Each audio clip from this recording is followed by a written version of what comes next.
positif dans les dernières secondes. Et bien là, on ne déroge pas, dernière seconde, essai et bonus défensif qui maintient le club en Pro D2. Ouais, c'est génial, c'est le scénario après, je le répète, on avait dit, puis le résultat de Carcasse ce soir le confirme, il fallait compter sur personne. Mont-de-Marsan, vous n'avez pas fait de cadeau la semaine dernière, Montauban non plus, en laissant le bonus à Carcasse.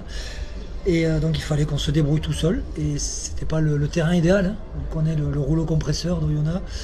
Mais on a fait le boulot, on savait, on avait répété aux joueurs que si on était solidaire, que si on restait au contact de cette équipe, et si à la 55e on était encore au contact, par expérience je me doutais que cette équipe n'avait pas envie de se casser les genoux, de se faire mal, parce qu'ils ont des échéances beaucoup plus importantes que ce match contre Soyaux. Donc voilà, ça s'est passé, le scénario idéal, j'aurais préféré qu'on se sauve un peu plus tôt, mais c'est bien, et il faut surtout féliciter les joueurs qui ont fait vraiment ce qu'il fallait ce soir. Adrien, lorsqu'on a eu l'occasion de discuter avec toi, tu disais, moi je suis venu ici pour jouer en Pro D2, pas en National, pas jouer en National, et la prochaine ça sera la Pro D2. Est-ce que c'est une motivation personnelle, en plus de la motivation collective de ne pas vouloir aller dans cette Nationale? Il y a un peu des deux, franchement. Bon, pour ma part, moi j'ai toujours joué en Pro D2, donc je voulais absolument rester en Pro D2, et on a réussi ça ce soir. Crâneur. Donc voilà, c'était le plus important pour nous. On a réussi à le faire, et on a eu besoin de personne en plus. Personne nous a jamais rien donné, et là on allait se le chercher comme des grands. Donc ça c'est vraiment bien, et il faut construire là-dessus pour l'année prochaine. Pendant la partie, est-ce qu'il y a eu des moments de doute quand ils ont marqué, ou est-ce qu'il y avait une forme de solidarité forte sous les poteaux, un discours qui permettait de penser qu'il y avait encore de la place pour aller chercher? Non, mais comme l'a dit Vincent, on s'est dit qu'il fallait qu'on reste au contact avec cette équipe, que ce soit 7 points, 10 points, c'était pas fini, on n'a jamais rien lâché cette saison. Et là on l'a encore démontré ce soir, on va chercher ça à la dernière minute. On a fait basculer beaucoup de scores à la dernière minute, dans les 5 dernières minutes. Et là ce soir on est heureux que le dénouement soit beau pour nous, et il y a beaucoup de stress qui est retombé, quoi. Vincent, tu as annoncé cette semaine ton départ. Il y avait un petit peu de larmes de la part de certains. Et ce soir, ton départ est toujours acté. Il n'y a plus de larmes, il y a du sourire pour avoir sauvé ce club en Pro D2. Belle aventure quand même. Ben, c'est une super aventure. C'était bon, on m'avait pas fait. C'était pas un cadeau empoisonné, mais presque. Je suis arrivé avec une équipe qui était pas bien. On est descendu, on est remonté. Et là, on s'est battu toute la saison. Et voilà. Après, le fait que je parte, c'est un choix, mais c'est un choix que je peux le dire aussi, parce que j'ai pas ressenti de par la direction la confiance que je pense pas que je dis pas que je la méritais, mais que j'aurais aimé avoir dans un moment où on se battait, où on a fait les efforts, et on me disait toujours on sait pas, on verra, on a un plan B, et je trouve ça, je veux dire, ouais, c'est des mots forts mais inadmissibles. C'est-à-dire que je pense qu'on aurait pu me dire ou on te garde pas, ou ouais, si on se maintient on reste avec toi, mais il n'y a pas eu je dis pas ce courage là, mais cette droiture là. Et j'ai plein de défauts, mais je suis quelqu'un d'honnête, de droit, et je peux pas, voilà, je peux pas, alors que j'ai des rapports, je pense, avec les joueurs. Il y a des entraîneurs qui se font virer par les joueurs.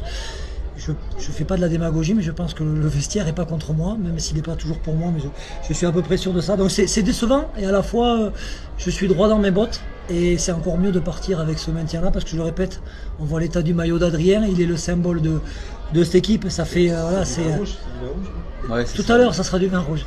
Mais non, il n'y a pas. C'est frustrant, mais je le répète. Je suis parti de Bordeaux alors que les résultats étaient bons. On était qualifié en Coupe d'Europe. Je me suis fait démettre de mes fonctions. Je suis parti de Bayonne après un titre de champion de France. Donc là, jamais 203. Je pars d'Angoulême alors que je souhaitais rester.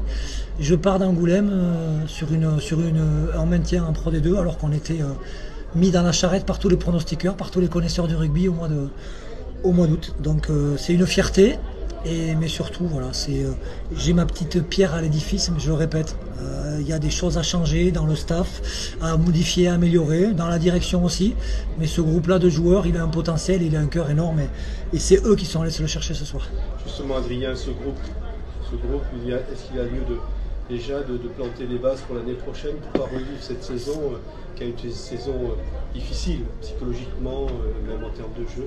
Est-ce qu'il y aura des demandes spécifiques auprès de la direction du club? Je ne sais pas s'il y aura des demandes, mais en tout cas, nous les joueurs, il y aura un noyau dur qui va rester quand même. Donc On sait qu'on ne va pas revivre une saison pareille comme on a passé cette année. Se sauver la dernière journée contre Oyonnax, le premier du championnat, c'était un exploit. On va pas se mentir, on a fait ce qu'il fallait faire pour faire cet exploit. Mais l'année prochaine, il va falloir se servir de cette saison comme un constat et pas revivre ces choses qu'on a vécues là et le stress qu'on a vécu jusqu'au bout, quoi. Donc il va falloir bâtir sur ça, repartir sur de choses nouvelles aussi et garder cet état d'esprit qu'on a eu sur les 3 derniers mois, parce que c'est les 3 derniers mois qu'on fait basculer notre saison. Avant on savait pas trop l'équipe, machin, et là l'équipe elle a montré un état d'esprit remarquable, et je pense que c'est le collectif qui a primé sur les individus, quoi. Justement, tu parles de l'état d'esprit. Ce soir, vous avez gagné un petit peu à la manière d'Oyo, avec les mêmes vertus, les mêmes qualités. Il y avait d'un côté des Oyomens, de l'autre côté peut-être les Soyomens. C'est joli ça. C'est joli. Ouais. C'est cadeau. Non, mais c'est vrai qu'on avait envie de jouer davantage, mais on n'a pas eu beaucoup le ballon. Hein. Non, On a été pris en mêlée, on est pris sur les ballons portés, on s'est accroché. Mais je le répète, on savait qu'en s'accrochant, en restant en contact, eux, ils avaient aucun intérêt à aller se faire mal entre la 55e et la 80e. Ils ont des échanges, je répète, plus importants. Donc nous, on savait qu'on ne voulait pas trop jouer d'habitude. Je demande à beaucoup à contre-attaquer. Là, on savait qu'il fallait jouer dans leur camp, attendre, il y aurait des opportunités. Après, on a été opportuniste, on marque un premier essai sur l'interception. Mais pour toutes les fois où on s'est créé beaucoup d'occasions où on n'a pas scoré, voilà, c'est une saison, en général, ça s'équilibre. Il n'y a pas trop d'injustice dans une saison. Ça se joue des fois, c'est limite. Ça aurait été dur de perdre après 30 journées, de pas se qualifier sur un point. Mais là, on se qualifie, on se maintient. Mais je le répète, il y a la stratégie, il y a le cœur, et puis le talent, il est encore accentué quand on a un peu de réussite. Et ce soir, on a de la réussite. Et vous allez le chercher parce que le ballon d'essai, il vient d'une touche défensive volée à 5 minutes. Et puis après, vous travaillez. Il y a le courage de jouer la pénalité à la main. Oui, mais 10 minutes avant, on rate un renvoi alors qu'on revient à égalité. C'est ça notre équipe. C'est pour ça qu'on n'est pas mieux classé. C'est parce qu'on est capable de souffler le chaud et le froid en permanence et qu'on vient de marquer un essai magnifique. On récupère un renvoi, on joue vite, on fait 4 temps de jeu. C'est bien de marquer des essais rapides. Et derrière, on dégueule la sortie de camp. Après, grâce au terrain synthétique, on a pu mettre des coups d'envoi haut. On est allé récupérer Depuis le temps que je demande un terrain synthétique à Soyo, ça change tout. Hein. C'est plus le Oyonnax où je venais jouer il y a quelques années. C'est plus agréable, mais après, comme je le répète, Oyo c'était un match de préparation où les mecs voulaient pas se faire trop mal et on avait misé sur ça. C'est notre seule chance d'exister ce soir. Vous avez compté sur vous. C'est ça, ouais. Et un peu sur leur non-envie de se blesser. Non, Vous avez peut-être provoqué aussi. faut pas le dire. Si. Donc, en tout cas, on ne comptait pas sur Aix-en-Provence. Valait mieux pas. Ça, c'est fait. Merci beaucoup, messieurs, Merci. dames, et bonne fin de saison et belle demi-finale.